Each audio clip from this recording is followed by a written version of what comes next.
अस्सलामु अलैकुम वरहमतुल्लाहि वबरकातुहू। जी मुहतरम और मुअज़्ज़ज़ नाज़रीन, आप कैसे हैं? उम्मीद है कि सब ठीक होंगे।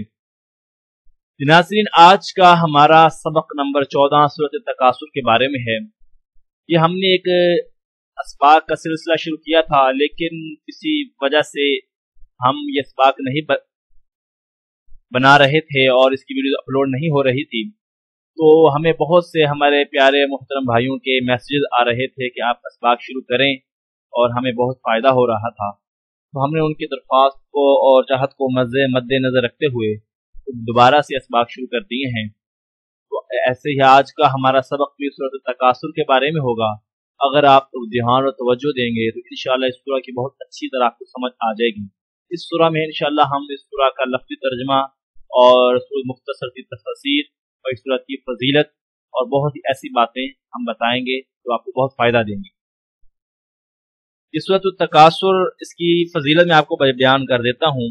अल्लाह के नबी अलैहिस्सलाम ने सहाबा इकराम को फरमाया, क्या तुम में से कोई आदमी ऐसा नहीं है जो रोज़ाना 1000 आयतें पढ़े? सहाबा इकराम ने अर्ज़ किया, अल्लाह के नबी, कौन 1000 कुरान मजीद की आयत पढ़ सकता है? अल्लाह के नबी ने फरमाया, क्या तुम में से कोई अल्हाकुमुत तकासुर नहीं पढ़ सकता? सहाबा इकराम ने फरमाया, जी हम पढ़ सकते हैं। तो अल्लाह के नबी ने फरमाया, अल्हाकुमुत तकासुर पढ़ना 1000 आयत पढ़ने के बराबर है। सुभान अल्लाह, कितनी ज़बरदस्त इसकी फजीलत है।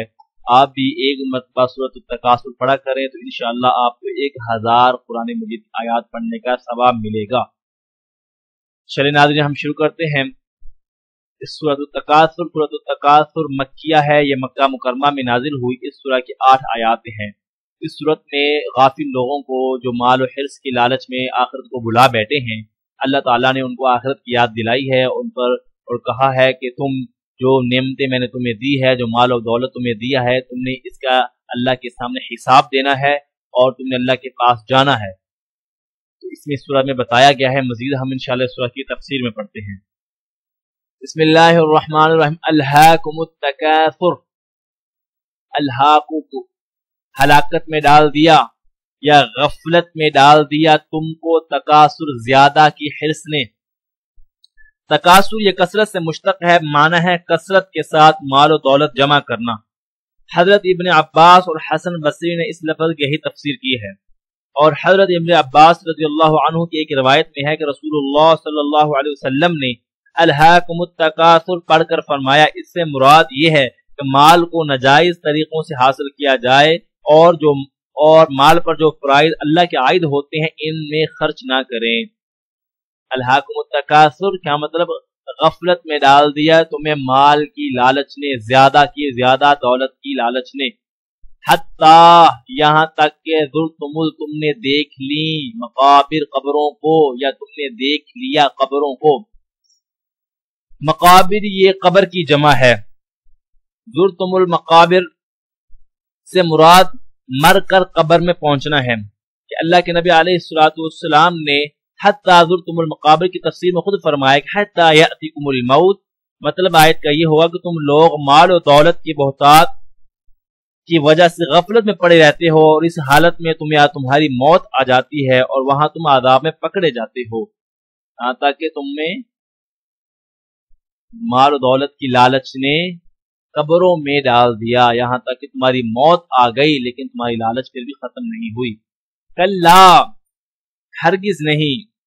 सौफ तालमून, सौफ अन करीब तालमून, तुम जान लोगे। कल्ला, हरगिज नहीं। क्या मतलब हरगिज नहीं? यानी कि दुनियावी सामान काबिल फख्र हरगिज नहीं है और ना आखिर काबिल गफलत में है। तो तुमको बहुत जल्द कब्र में जाते ही, मरते ही मालूम हो जाएगा। फिर यहाँ पे दोबारा अल्लाह मुतनब्बे कर रहे हैं, फिर कल्ला, हरगिज नहीं, यानी दुनियावी सामान काबिल फख्र और आखिर काबिल गफलत हरगिज नहीं है। सौफ तालमून, अन करीब तुम जान लोगे, यानी अन करीब तुम मर कर या जब यानी महशर में उठोगे तुम सब कुछ तुम्हें मालूम हो जाएगा। कल्ला, फिर तीसरी बार अल्लाह मुतनब्बे कर रहे हैं, हरगिज नहीं, उनको मुतवज्जा किया जाता है, हरगिज नहीं, ये दुनियावी सामान काबिल फख्र और आखिरत काबिल गफलत हरगिज नहीं है। लौ तालमून इल्मल यकीन, क्या मतलब है? ہرگز نہیں اگر جانو گے تم یقین عین یقین کے ساتھ، تم جان لو گے عین یقین کے ساتھ۔ یہاں پہ جو لو ہے یہ حرف شرط کے لیے آتا ہے، اس کے مقابل کوئی جزا ہونی چاہیے جو بقرینہ سیاق اس جگہ حذف کر دی گئی ہے، یعنی لما الہاکم التکاثر، یعنی اگر تم قیامت کے حساب و کتاب کا یقین ہوتا تو تم کو اس تکاثر غفلت میں نہ پڑتے۔ علم یقین کے ساتھ، کلا ہرگز نہیں، البتہ تم جان لو گے علم یقین کے ساتھ، علم یقین کے ساتھ تم جان لو گے۔ علم یقین سے کیا مراد ہے؟ علم یقین سے مراد وہ یقین ہے جو کسی چیز کے مشاہدہ کے بعد حاصل ہوتا ہے، اور یہ سب سے اعلیٰ درجہ یقین کا ہے۔ حضرت ابن عباس رضی اللہ عنہ نے فرمایا کہ حضرت موسیٰ علیہ السلام جب کوہ طور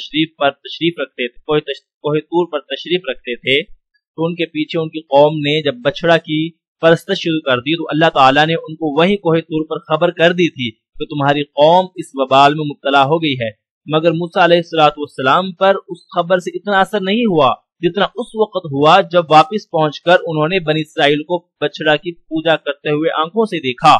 اس کا اثر یہ ہوا کہ بے اختیار ہو کر الواح تورات ہاتھ سے چھوڑ دی۔ تو علم یقین یہ یقین کا اعلیٰ درجہ ہوتا۔ اللہ فرما رہے ہیں ہرگز نہیں عنقریب تم جان لو گے عین یقین کے ساتھ، یعنی قیامت کے دن سب کچھ تم جب اپنی آنکھوں سے دیکھو گے تو اللہ تعالیٰ فرما رہے تھے تمہیں حساب ہوگا، تمہارا حساب ہوگا تو جہنم ہے، دوزخ ہے، اپنی آنکھوں سے دیکھ لو گے۔ لَتَرَوُنَّ الْجَحِيمَ، البتہ ضرور بالضرور تم دیکھو گے جہنم، مراد دوزخ کو، جہنم کو، البتہ تم ضرور بالضرور تم جہنم کو دیکھو گے۔ ثم، پھر تاکید کے ساتھ اللہ فرما رہے ہیں لَتَرَوُنَّهَا، تم دیکھو گے جہنم کو، یہ ضمیر جہنم کی طرف لوٹ رہی ہے، دیکھو گے جہنم کو عین یقین کے ساتھ، اپنی آنکھوں کے ساتھ تمہیں دیکھو گے، ایسا دیکھنا ہوگا تو جو تمہاری آنکھوں کے ساتھ ہوگا۔ ثم، پھر لَتُسْأَلُنَّ، تم سے سوال کیا جائے گا، تم سے پوچھا جائے گا، یومئذ، اس دن، عن النعیم، نعمتوں کے بارے میں، یعنی تم سب سے قیامت کے روز اللہ تعالیٰ کی دی ہوئی نعمتوں کے متعلق پوچھا جائے گا کہ تم نے ان کا شکر کیا ادا کیا، ان کو گناہوں میں تو خرچ نہیں کیا۔ ان میں سے بعض نعمتوں کے متعلق تو خود قرآن مجید میں دوسری جگہ وضاحت آ گئی ہے۔ اللہ تعالیٰ فرماتے ہیں ان السمع والبصر والفؤاد كل اولئک کان عنہ مسئولا، جس میں انسان کی قوت شنوائی، بینائی، دل سے متعلق وہ لاکھوں نعمتیں آ گئی ہیں جن کو انسان ہر لمحہ استعمال کرتا ہے۔ ایسے حدیث میں اللہ کے نبی علیہ السلام نے فرمایا قیامت کے روز بندے سے جس چیز کا سب سے پہلے سوال ہوگا وہ تندرستی ہے۔ اس کو کہا جائے گا کہ کیا ہم نے تمہیں تندرستی نہیں دی تھی، کیا ہم نے تمہیں ٹھنڈا پانی نہیں پلایا تھا؟ ایسے اللہ کے نبی علیہ السلام نے فرمایا محشر میں کوئی آدمی اپنی جگہ سے سرک نہ سکے گا جب تک 5 سوالوں کے جواب اس سے نہ لیا جائے۔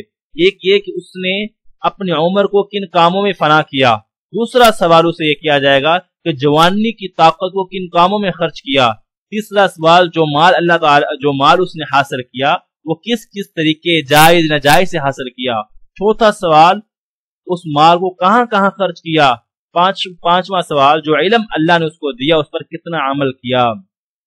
تو ایسے امام تفسیر مجاہد نے فرمایا قیامت میں یہ جو یومئذ عن النعیم کی تفسیر میں امام تفسیر مجاہد نے فرمایا ہے کہ قیامت میں سوال دنیا کی ہر لذت کے متعلق ہوگا، وہ اس کا تعلق کھانے پینے سے، لباس سے، مکان سے، بیوی، اولاد، حکومت، عزت، ہر جو بھی نعمت اس کے پاس ہے اس کے متعلق اس کا سوال کیا جائے گا۔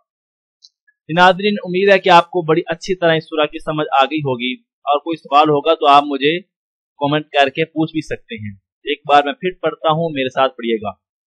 الہاکم التکاثر، ہلاکت میں ڈال دیا تمہیں تکاثر مال نے، حتی زرتم المقابر، یہاں تو کہ تم قبروں میں پہنچ گئے، کلا سوف تعلمون، ہرگز نہیں عن قریب تم جان لو گے، ثم کلا سوف تعلمون، پھر ہرگز نہیں عن قریب تم جان لو گے، کلا لو تعلمون علم الیقین، پھر ہرگز نہیں عن قریب تم جان لو گے عین یقین کے ساتھ، لترون الجحیم، और अलबत्ता जरूर बिल जरूर देखोगे तुम दोज़ख को, सुम्मा लतरवुन्नहा ऐनल यकीन, फिर अलबत्ता जरूर बिल जरूर तुम देखोगे उस दोज़ख को ऐन यकीन के साथ, अपनी खुली आंखों के साथ।